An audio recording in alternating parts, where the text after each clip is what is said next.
malaikat pun akan datang menanya si mayit. Nu'alihim na'lun, sandal mereka.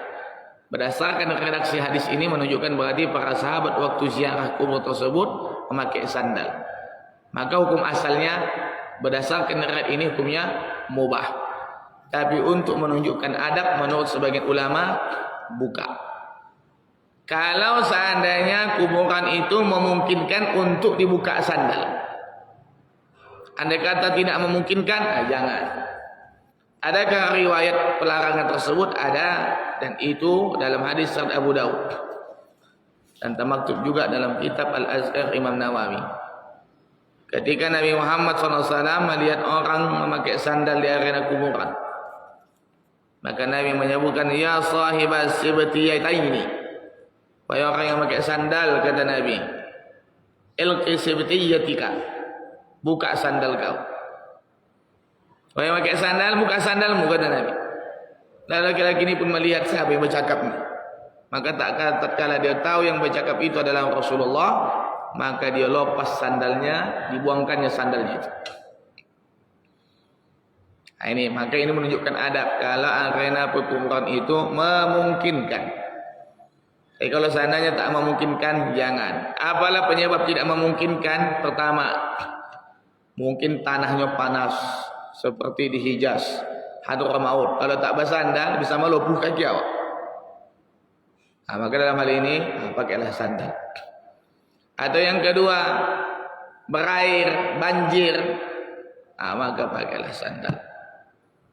Atau yang ketiga, bila sampai membahayakan. Dia tahu kalau seandainya buka sandal masuk ke arena kuburan, pasti bahaya nih kau. Banyak di sini lalang, banyak di sini putri malu, banyak di sini paku, kaca. Tapi karena emosionalnya, gingging dan tongkangnya, dipaksakannya juga buka sandal. Di tengah kuburan tercucuk, tapi ijaknya mungkin daun berduri. Ini namanya berdosa, menyengaja membinasakan diri sendiri, hukumnya haram. Wala tulku bi aidikum ila tahlukah. Jangan kamu jatuhkan diri kamu dalam satu kebinasaan. Maka hukumnya haram. Jadi kalau tahu kuburan ini pun berserakan, tak bersih, banyak pohon berduri, tapi pijak pula kadang paku, entah kaca dan sebagainya, maka pakai sajalah. Tidak jadi masalah. Tapi kalau seandainya bisa pula dilepas, bersih, maka dianjurkan kita untuk melepas. Nah ini, walaupun hukum asalnya berdasarkan riwayat yang sahih bolehnya pakai sandal, itu adalah hukum asalnya. Ya. Selanjutnya yang keempat, adab ziarah kubur adalah yaitu untuk membaca surah-surah pendek. Ma tayassara minal Qur'an, bacalah Quran di samping mereka. Apakah sampai pahala bacaan Quran kepada mayit? Dua mazhab mengatakan sampai, dua mazhab yang mengatakan tidak. Dua mazhab yang mengatakan sampai, yang pertama adalah Imam Nawawi. Imam Syafi'i. Dua mazhab yang mengatakan sampai, yang pertama adalah mazhab Syafi'i.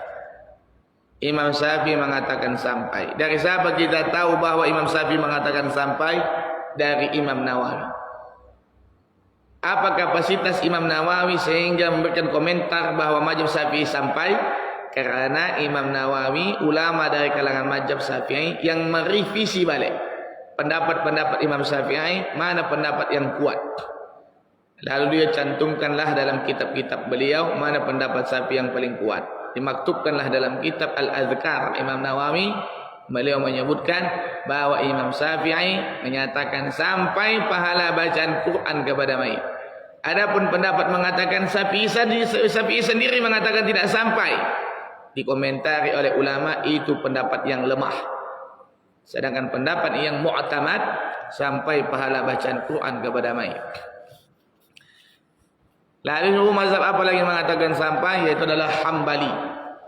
Mazhab Hambali mengatakan sampai pahala bacaan Quran kepada mayit. Dua mazhab yang mengatakan tak sampai yaitu adalah Hanafi dan Maliki.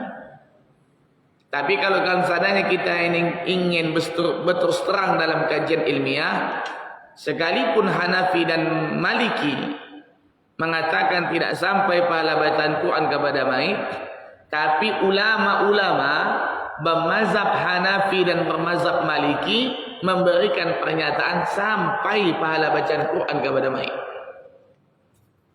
Walaupun mereka mazhab itu, cuman mereka keluar dari paham mazhabnya. Sahabat di antaranya seperti Syekh Ali As-Sabuni.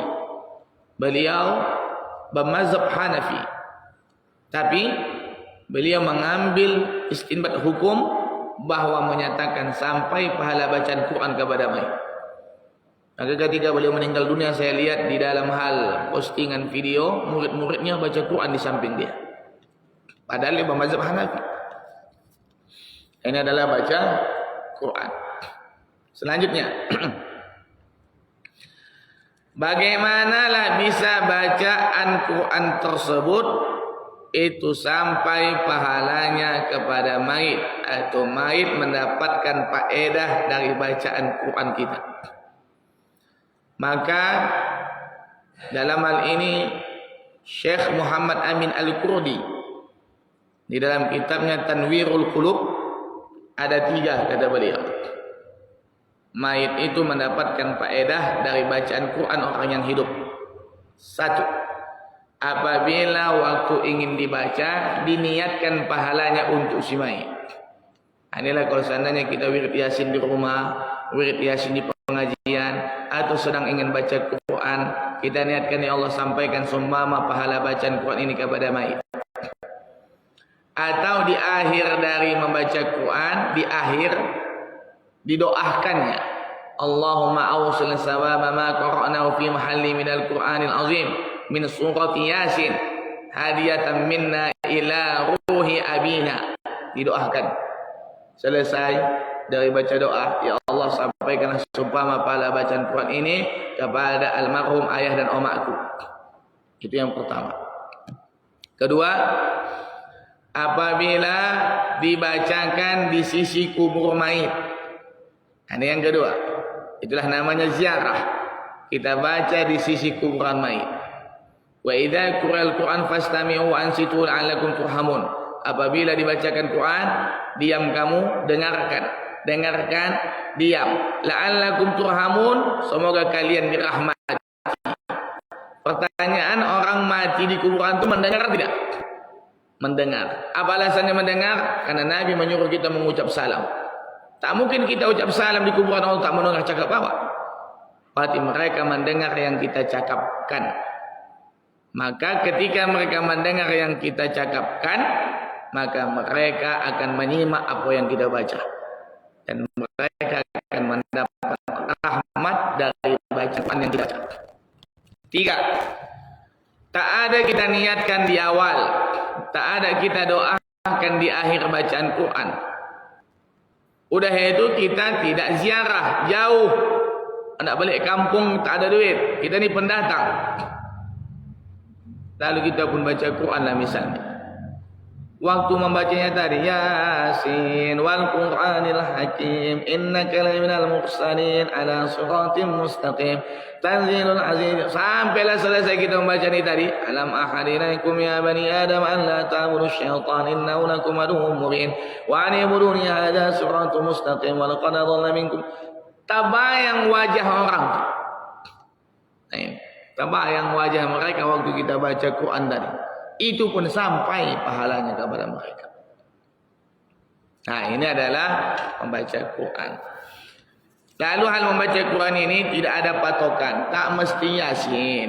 Kenapa Yasin diamalkan banyak orang? Karena Yasin yang ringan di lidah orang, ringan di lidah, soring didongak, tak pala macet-macet membacanya, cepat selesainya.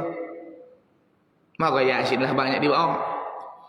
Tapi begitu pun kalau seandainya tinggal Yasin bagaimana? Jangan tahu ustaz membaca. Penyakit orang awak asalkan tinggal buku Yasin. Udahlah bah, tinggal pulaknya buku Yasin tu kan. Tahu ustaz membaca. Juga salah. Bacalah apa yang mudah, apa yang kita hafal. Maka konteksnya ma tayassara minal Quran. Apa yang mudah dari Al-Quran. Apa surah-surah yang kita hafal. itulah baca Al-Fatihah kah